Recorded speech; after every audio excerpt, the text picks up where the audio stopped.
What's going on, everybody, and welcome back to SoCal Exploring. My name is Scott, and you're watching your stop for all things theme park and attraction related. So unfortunately, once again, I forgot to plug in the external mic all the way in my camera. So this vlog I recorded no audio, which is a real bummer. It sucks, but we are going to fix this, and we're going to do commentary over the entire video and talk about all the different food items. And I still got the beautiful footage that I wanted, so hopefully you guys enjoy this just as much as a normal vlog. I know it's not the best, but I'm trying here, so enjoy our visit. So both me and Savannah went on opening day, and more like opening night. We were there a little bit later on.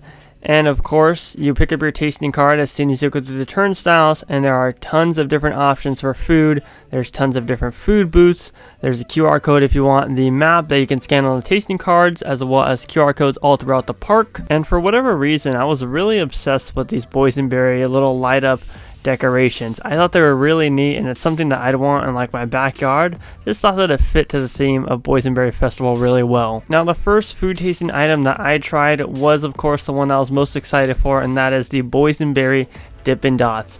When they first announced these on social media, I know all of the Twitter community and theme park community was so excited, as was I. I was just like, man, I can't wait to try these. We also tried, once again, the barbecue brisket mac and cheese. And the reason why I say once again is because we had it at the Taste of Mary Farm, and I absolutely loved it. That was my favorite food item, hands down, of that event. After tasting the Boysenberry Dippin' Dots, I was a little bit disappointed, and here's why.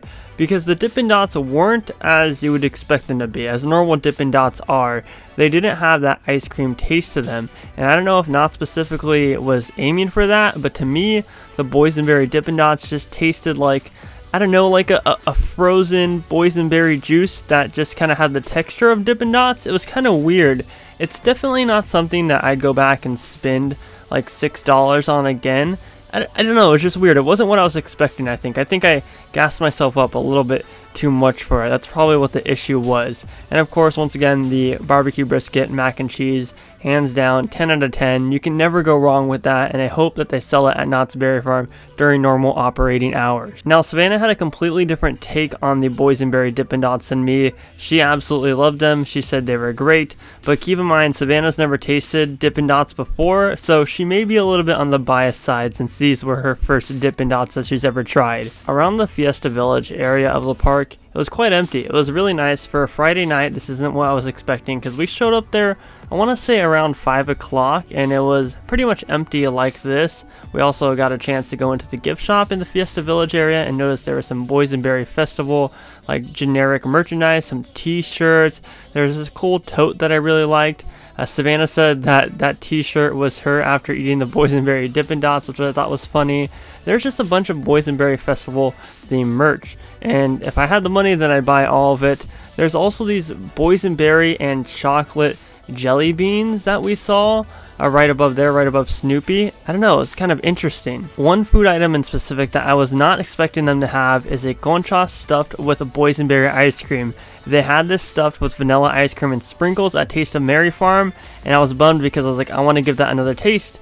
And I was surprised when they had it at this event as well. I mean, look at it. It looks absolutely beautiful, and I was so excited to try it. And as suspected, the concha stuffed with boysenberry ice cream was hands down another hit. Now, one thing I'll recommend to you guys, if you're going earlier in the day, if you're going to get this food item, let it sit for about 5 to 10 minutes to get like a lot more of a softer feel to it, because they had just pulled it out of the freezer and it was a little bit hard to bite into. And I know the one at Mary Farm was really soft and a lot more enjoyable than this one. It was still a 10 out of 10 in my book. As we started to get deeper in the park, I definitely think that what I said earlier was a little bit wrong in the fact of the whole park being empty. The boardwalk section was definitely the place to be. Obviously, everybody's out on a Friday night playing all the boardwalk games and such. And, it kind of felt like back to normal, which was nice. There wasn't too many crowds. However, it was the most crowded area, I'd say, during the event. Here's a look at the Taste of Boysenberry Festival blueprint. Obviously, the whole theme park is open right now, minus the rides and attractions. But like I said in the beginning, there are plenty of food booths for you to choose from to get your tastings done. There's also a QR code for dietary listings and to access the downloadable map, as well as the hours and dates down below that.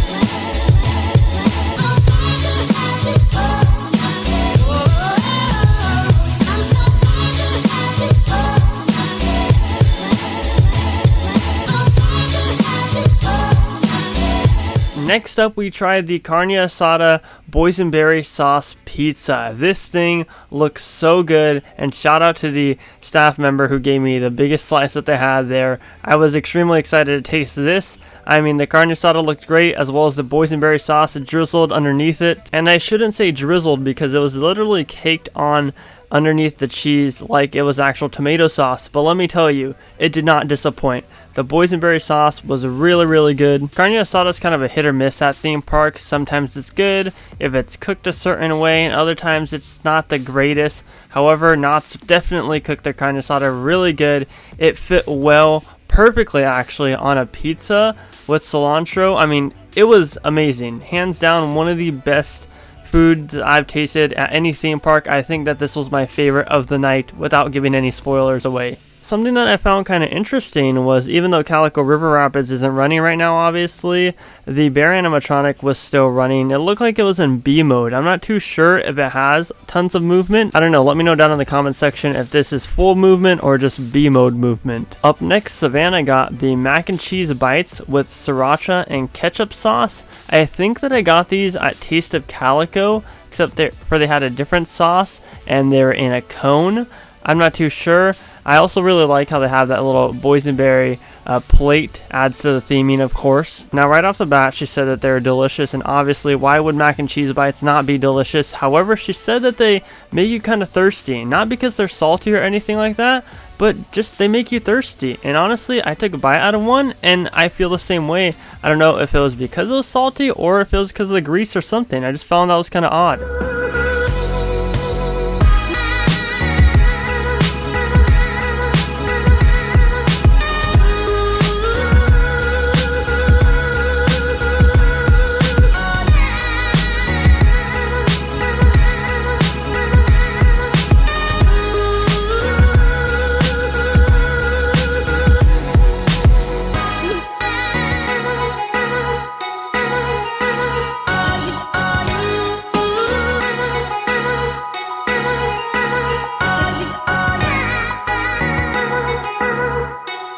At every Knott's food tasting event that they've been having since the pandemic started, they've been having the t-shirt and pin combo. Here's a look at the t-shirt and the pin that they're offering for the Taste of Boysenberry Festival, and you could choose either the gray shirt or the pink shirt, which I thought was a nice ad. I gotta say, I was real excited to taste these loaded tots with brisket on the top and boysenberry aioli, but then when I got them, I was kind of iffy on it. I was like, I don't know, they don't look the greatest. I've tried loaded tots before at Knott's Berry Farm and they're phenomenal, but these ones, I was like, I don't know if these are going to be good or not. And just as I suspected, they were just okay. They weren't the greatest, like they weren't bad or anything, because I think all the food was hands down really good, but they just weren't the greatest. They definitely needed a little bit more flavor to it. The aioli just didn't do it that much, and the tater tots were good, but the brisket just needed a little bit more flavor to it. I was just really amazed at everything going on at Knott's Berry Farm, because obviously with all their different tasting events, like I've been super impressed by them between COVID guidelines and the food that they offer and the entertainment that they offer.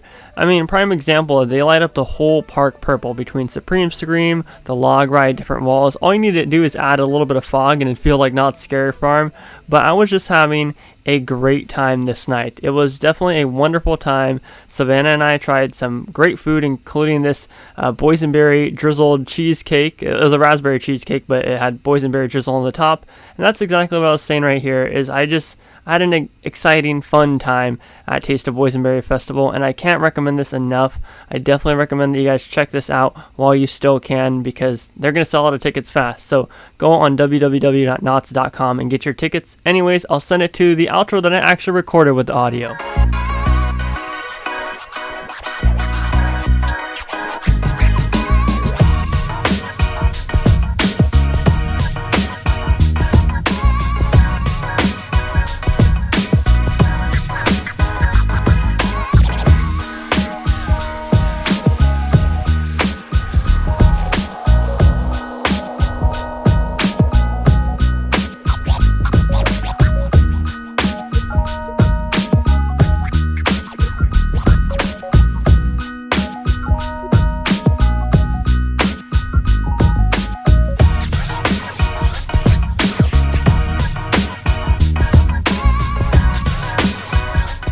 Well, that's going to do it for today's video. at Taste of Boysenberry Festival. Sorry once again that there is no audio and it was just me doing commentary. I don't know why this mic just unplugged sometimes, so I need to like put some tape on it or something. Completely my fault, but we still had a great time. Hopefully you guys enjoyed the video nonetheless. I tried my best to commentate on it as much as possible.